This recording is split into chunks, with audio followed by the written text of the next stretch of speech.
And lady? Ladies, plural. Ladies. Sorry. You want me to hold this or leave it there? It's hot enough? Okay. Hot mic. I like the beard. Isn't it cool? Are you growing it for a job? Well, I'm doing a job right now. Crisis? It requires a beard. Batman's beard. Bruce Wayne's beard. Crisis? Interesting.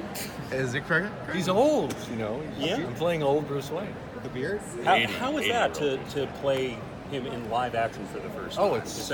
Are you shooting any of it yet? Yeah, I flew in from Vancouver last night. Wow. I'm in the midst of doing it now.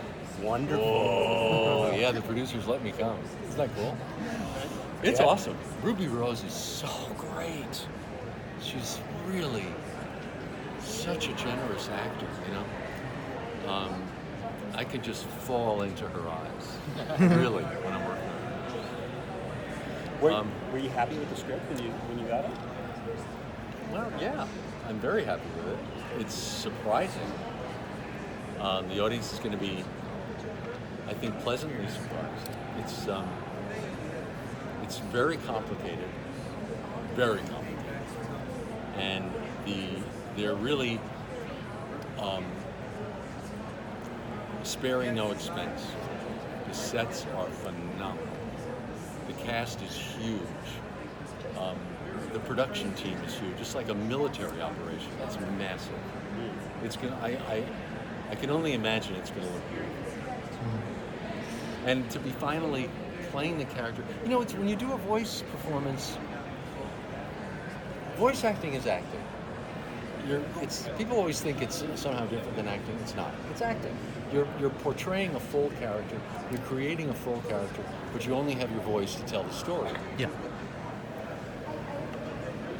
To suddenly be doing it on camera, you then have to be aware of the camera angles and the lighting. There's a physicality to it. When you're in a sound booth, you can just live in your own imagination. There's a liberation to being in a sound booth because no one's watching you. But suddenly there's 100 eyes watching you around the set. You know, sets are not intimate. There's hundreds of people there. And they're all looking at you like this, you know. So there was a moment of readjusting to being on camera, which I hadn't done in over 20 years. That's fascinating. But I'm loving it. Yeah. That's wonderful. So, Batman Beyond, well, first, when you originally played Batman, you're famous for the duality, playing Bruce Wayne different from Batman. For this one, since Bruce is always Bruce Wayne, I think it's the real Bruce. It seems when he's with Terry, he's the real Bruce Wayne, excuse me. But there were some moments where when he's with other people, like Terry's mom, he's kind of putting on a performance, like a kindly old man. Would you say that performance aspect of being Bruce Wayne was still present in the show? Well, my feeling was always that my sort of secret to playing the role, the actors always look for a key into a role that kind of gets them in, what they call the hook. My hook was that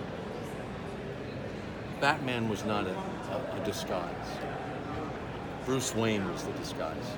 Batman is what happened to him after his parents got murdered in front of him. The only way he could cope with the world was by transforming into this dark vigilante. But he disguises that by being Bruce Wayne, by putting on a suit, by being charming. Everyone has a public and a private face. His public face is Bruce Wayne. So that way when I went into the Batman sound, it never sounded like it was a phony voice, because I was playing it as it was the genuine voice.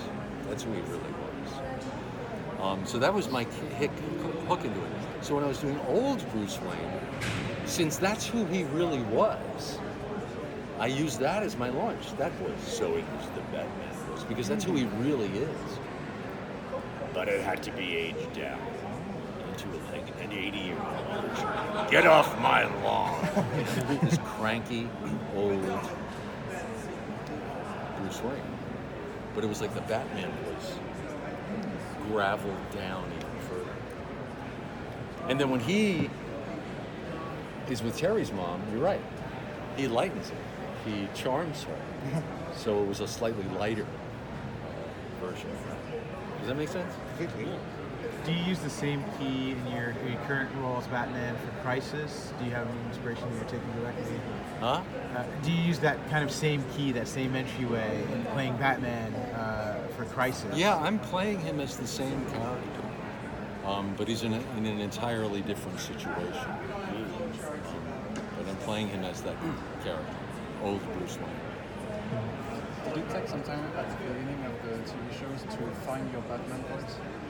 Did it take some time? To find your Batman voice? You know, that's what's bizarre. I went into the audition in 92, 91. I had done commercial voiceovers, and I'd done theater. I was a theater actor in New York. I went through Juilliard. I mean, this is my hometown. This is where I'm from. And I'd only done commercial voiceovers to supplement my theater income, which a lot of theater actors do in New York. So when I went into audition for Batman, it was the first animated role I'd ever auditioned for. I was not one of those Hollywood voice guys who does animation, you know. It happened to be a time when the studios were looking past that pool of actors. There was a small pool of actors that did Fred Flintstone, you know, the big characters, Looney Tunes and stuff. They were looking past that to film actors and stage actors. They wanted to get a more diverse group. So I went in 92 or 91, and I only had my stage experience in Batman. And I only related to him as an acting exercise. And I met Bruce Timm, and he said, well, what do you know about Batman? I said, well, I know the Adam West show from growing up. And he said, no, that's not what we're doing. He said, we love Adam West, but that's not what we're doing. Excuse me. And he said, don't you know the Batman legacy? His parents were murdered in front of him as a child. He's lived a life to avenge their deaths. And I said, I know nothing about this. So he told me that story, but because I knew nothing about it, I was so naive, I had no preconceptions, I was completely free to just improvise in it. So I came up with that voice on the spot, just using my imagination, because I had no preconceptions. And as I was putting myself in the situation of that character, watching his page, I just came up with this very broody, dark sound. Pretty sexy too. But they hired me on the spot, and they'd seen 500 people. And that's not because I was better than 500 other actors. It's because probably they were all coming in with anticipation, trying to do something, you know? Whereas I just kind of came in and felt totally free to improvise. So it was a lucky day for me, very lucky day. Picking up with creating the voice for Batman. In Persons to Dream, you alternated between 4 characters without stopping recording. How did you? 5. How did you do that? Well, there's Batman Bruce Wayne, then there's drugged Batman, then there's Bruce Wayne as a teenager, and then there's Thomas Wayne. I did Thomas Wayne, the father, in that too. That's for 5. So I said to Andrea, you know, being the actor that I am, I said, oh, let's do it in real time. Let me go act from character to character. She said, you want to act with yourself? And I said, yeah, let's do it in real time. She said, no. So she let me do it once through that way. And then she made me go back and do each character consecutively. Because they needed to be sure that they were distinct, but related. But they had to be distinct. And it was a real challenge. I loved doing it. When I read that script, I thought, oh yeah, this is going to be fun. And it was. It's one of my favorite episodes. With Batman Beyond, what was it like developing this relationship with Will as an actor? Because like with Batman the Animated Series, you have a lot of other actors coming in and out. You and Will were the guys that were there every day, every episode. What was that I was in a unique position in Batman the Animated Series because I was the constant for everything. And Andrea brought all these amazing actors in. She said she could get anyone she wanted. because word got out that there was this great show going. And people would come in often who hadn't done animation before, hadn't done voice work before. There were television people or film people, Terry Gark, and people who'd never done this before. And I was uniquely the constant. So I felt in a position of responsibility. And I would try to put them at ease and make everyone realize that it was okay to screw up. So, and Andrea said to me, she said, because I would invariably make a fool of myself early on and then crack everyone up, doing something completely ridiculous. And she said to me at one point, I know what you're doing. We all know what you're doing, and we appreciate it. She said, you're breaking the ice for the new people. I said, yeah, I just want everyone to know it's okay to be a fool. And then she said, it's great, because it's setting an atmosphere of fun. Well, suddenly, I was sharing that role with Will. He was the constant. And he picked up on it. We never talked about this. He's a good guy. He had the same instinct that I had. When you're in that position, it's not your show. It's the producer's show. It's a studio show. But you are the constant. And you feel a sense of responsibility to other actors coming in to help them, to pave the way a little bit. Because you're all going to look better if everyone's good. And it was fun to watch him instinctively take that role on too.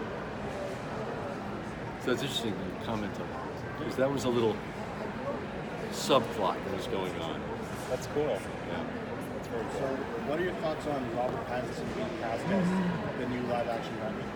I think it's better not to prejudge anyone, because when Ben Affleck got the role, my Twitter exploded.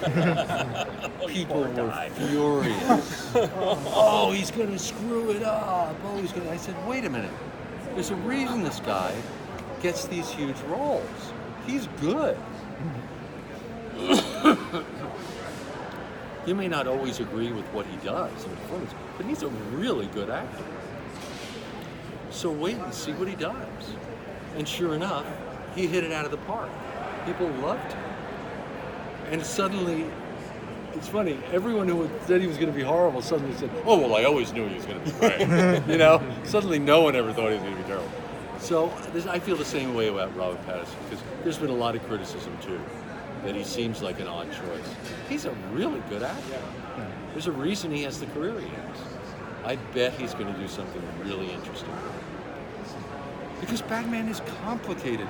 Yes, he has that big heroic strength aspect of him, but he's also a damaged young man underneath all that. So anywhere in that range, you can cast him. How does it feel being known as several generations Batman? And how does the responsibility weigh upon you, but with your own identity? It feels undeserved and incredibly awesome. I can't understand why it happened, but when people scream out at me from a car going by, hey, Batman, I go, yes. Or when people on the subway stop me and say, please. One night on the subway, it was hysterical. Some guy goes, he's looking at me, he's going like this, because I know who you are. And I went there. He said, do the line. I said, here? He said, yeah. So in the middle of a packed New York subway, I go, I am vengeance, I am the night, I am Batman. And all these old people were like, who is that crazy guy down there? And all the young people were like, yeah, this is so cool. To be able to do that was so much fun. With your background in theater and being a Juilliard grad, and also I believe being a roommate of the great Robin Williams. Wow, yeah. Is there anything that you picked up from Juilliard and maybe even from Robin himself that you still carry with you to this day as an actor? Oh, well, Batman is, as I was saying before, he's a Shakespearean character. And that's why I think it was so fateful that I would get it. And that's absolutely what trained me to do it. And Robin, he taught me to be, I was always jealous of his ability to make a fool of himself, to risk all, to dare to fail. I always heard that phrase, dare to fail. You can't be great unless you're willing to fail. But I never was able to do it. I was always, with my Catholic upbringing, I was always too scared to fail. I wanted to be the good boy. Robin taught me you don't always have to be perfect. You can dare to fail. And that's what I learned from her. Thank you. Thank you so much, Kevin. Thanks.